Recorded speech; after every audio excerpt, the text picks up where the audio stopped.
Hi friends, நான் உங்கள் நண்பன் குட்டி. இன்றைக்கி 10 கிலோ 24 கேரட் அரிசியில் எக் தம் பிரியாணி அப்படியே பாருங்கள். இதுக்கு 2 லிட்டர் எண்ணெய் நான் ஊற்றிக்கிட்டேன். எண்ணெய் மிதமான சூடு வந்த உடனே இது கூட பட்டை கிராம்பு ஏலக்காய் சேர்க்கணும். ஆனால் இங்கே அரைச்ச பவுட்ரு சேர்க்கறதுனால எண்ணெயில் சேர்க்கக்கூடாது. எண்ணெயில் சேர்த்திங்கன்னா ரொம்ப கருப்பாக மாறிடும், அடி பிடிக்கிற மாதிரி இருக்கும். இதை எங்கே சேர்க்குறேன்னு வீடியோ முழுவதும் பாருங்கள்.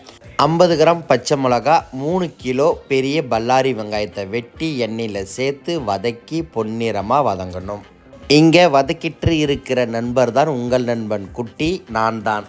இனி வரும் காலங்களில் நேரடியாக வீடியோ எடுத்து தான் போட போகிறேன். என் வளர்ந்து வரும் மாஸ்டர்களுக்காக நான் எப்படியாவது நல்லா புரிய வச்சு அவர்களை பெரிய மாஸ்டர்களாக உருவாக்கி வந்துடுவேன்.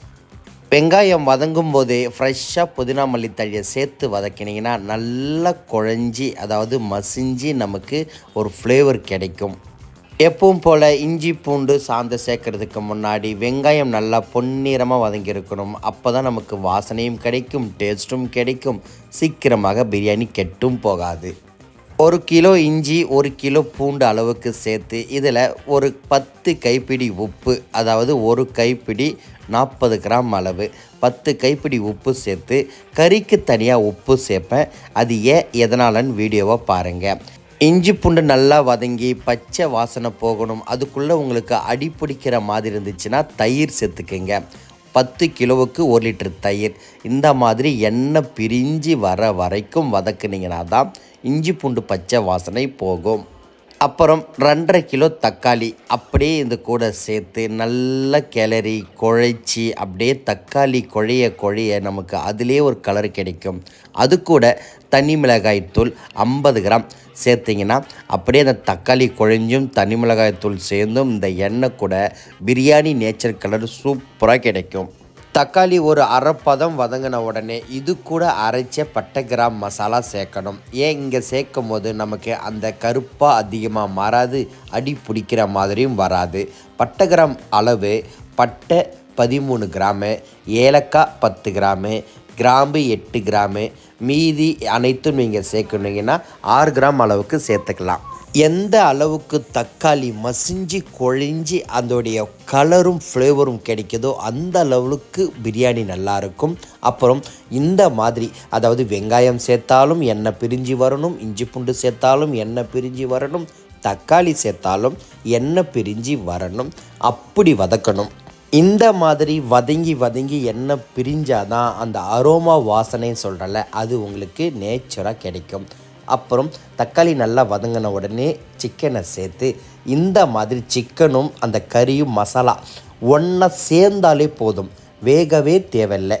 அப்படியே ஒரே மாதிரி சேர்ந்த உடனே அளவு தண்ணி ஊற்றணும்.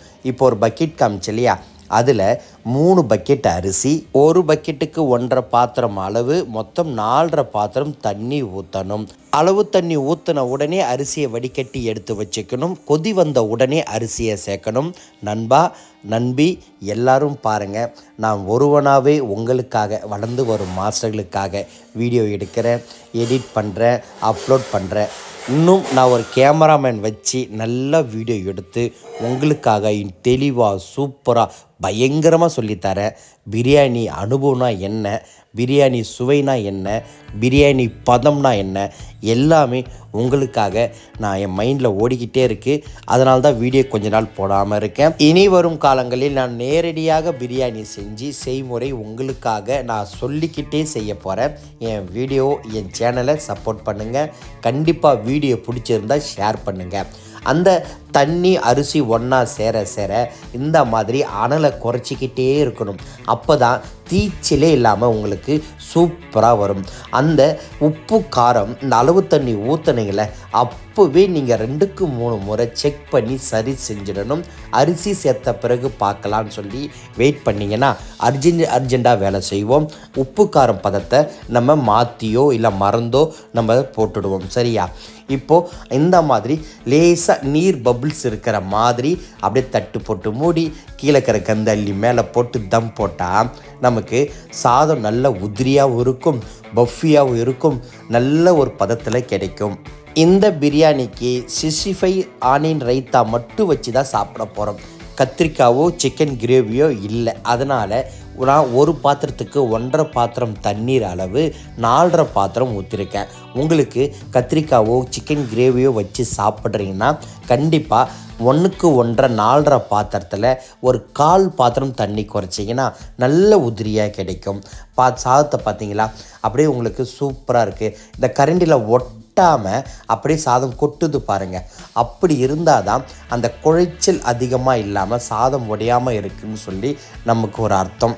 இப்போது இந்த பிரியாணியை இன்னொரு வட்டாவில் மாற்றுறேன். அப்படியே பாருங்கள், அந்த பீஸ் எல்லாம் உடையாமல் நல்லா குக்கிங் ஆகி நமக்கு அப்படியே ஜூஸியாக இருக்குது கறி. அடியில் பாருங்கள், அப்படியே தீச்சிலே பிடிக்காமல் அப்படியே ஃப்ரெஷ்ஷாக விளக்கின வட்டா மாதிரியே இருக்குது. வளர்ந்து வரும் மாஸ்டர்கள் இதே 24 கேரட் அரிசியில் வடி பிரியாணி அப்படி ஆம்பூர் ஸ்டைல் அப்படி சூப்பராக அருமையாக உதிரியாக பீஸு உடையாமல் அவ்வளோ சாஃப்டாக இருந்துச்சு. உங்களுக்கு இந்த பிரியாணி தம்மை உடச்சி காமிக்கிறேன் பாருங்களேன். இந்த மாதிரி பிரியாணி செய்யணும்னா கண்டிப்பாக வளர்ந்து வரும் மாஸ்டர் எனக்கு கமெண்ட் பண்ணுங்கள். என் கூட பிரியாணி நேராக ஃபிசிக்கலாக செஞ்சு கற்றுக்குங்க. வாங்க, நான் ரெடி, நீங்கள் ரெடியான்னு சொல்லுங்கள்.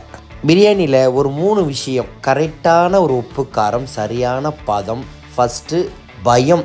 அந்த பயம் நீங்கள் இல்லைன்னு நினச்சிட்டா செய்ய உங்களுக்குன்னு ஒரு அனுபவம் இருக்கும். அந்த அனுபவத்தில் நீங்கள் சிறந்த ஆசானாக மாறலாம். பிரியாணியை சக்ஸஸாக செய்யலாம். நான் ரெடி, வளர்ந்து வரும் மாஸ்டர், நீங்கள் வாங்க. நான் எப்போவுமே உங்களுக்கு ஒன்று தான் சொல்வேன். நீங்கள் யூடியூப்பில் பல லட்சம் ஜாம்பவான் மாஸ்டர் இருக்கிறாங்க. அவங்கள ஒரு மாஸ்டர் உங்கள் குருவாவோ ஆசனாவோ தந்தையாவோ மைண்டில் நினச்சி அவங்களுடைய செய்முறை டிப்ஸு அந்தலாம் நீங்கள் தெரிஞ்சு கற்றுக்கிட்டு பிரியாணியோட பயத்தை இல்லாமல் செய்ய ஆரம்பித்தா உங்களுக்குன்னு ஒரு அனுபவம், ஒரு செய்முறை வரும். நீங்கள் பெரிய மாஸ்டராக வளர்ந்து வருவீங்க.